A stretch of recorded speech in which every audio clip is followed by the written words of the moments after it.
Welcome to the Conservative Eye Network. Today I'd like to talk a little bit about debt in America, debt of our government. As we start out these broadcasts, we always present the conservative eye. This is the conservative eye. The conservative eye is actually a prosthetic or fake eye, and I like to liken it to the arguments of liberals. Often liberals have an argument that looks very good, seems to work well, but it is easy to expose the fakeness of the argument. This fake eye kind of is an illustration of how a fake eye resembles the arguments of liberals. It looks real on the surface, but it is easy to expose it. Today I'd just like to talk about debt. Obviously in America we're in a significant amount of debt. We owe the Chinese, Japanese, many other countries a significant amount of money. They've obviously been buying our bonds to fund our debt and our appetite for various things.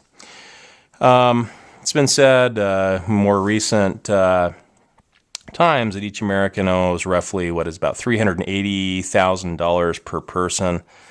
This would include every child. Can you imagine your 3-year-old being responsible for that? It's really, to me, it's ridiculous that the government can actually determine to go into debt for me at a greater rate than I would decide to go into debt for myself. Pretty amazing thing to think about. We have to get a grip on this debt, and obviously this is not just a Republican-Democrat thing.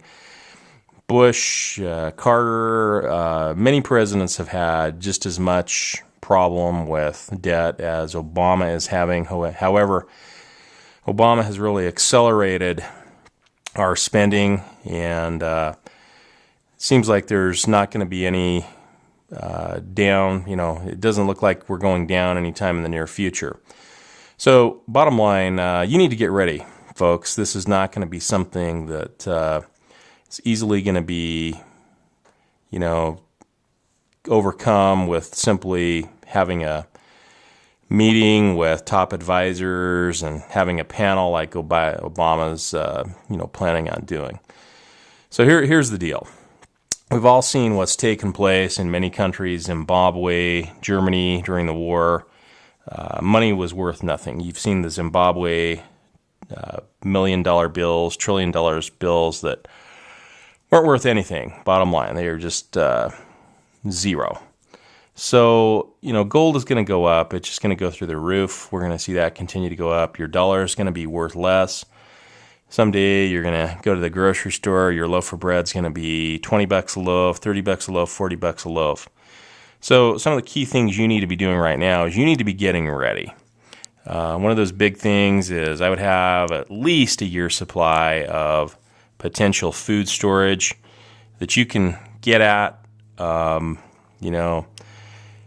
of wheat's going to be probably worth a lot more than a bar of gold. If you can't eat, why have the gold at all? I think gold will continue to go up. There's those of you that are buying gold, buying silver, and gold will realistically probably go to $2,000 an ounce at least. But where is your motivation here? What are your main concerns? I would say, look, you got to be able to eat. I'd focus on getting some food storage in, getting your house in order, getting out of debt. When the system fails, there's going to be a lot of microeconomies. I would say those in the big cities are going to have the biggest challenge because they really don't have any way of producing their own. During the Great Depression, we at least had a lot of people on the farm, still living on the farms, that could actually create food. They could make food for themselves. They weren't dependent upon simply going to the grocery store. You people in the suburbs probably are going to be in a better situation. You can at least go out in your backyard, maybe plant something. You people on the farms are probably in one of the very best situations for the new microeconomies that will be coming as the system fails.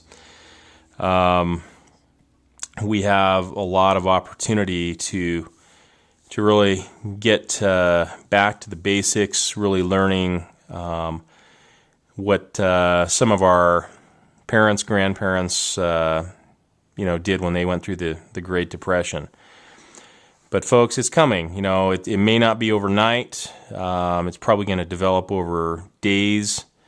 But we've got to be ready for those times. And thank you for joining me on the Conservative Eye Network.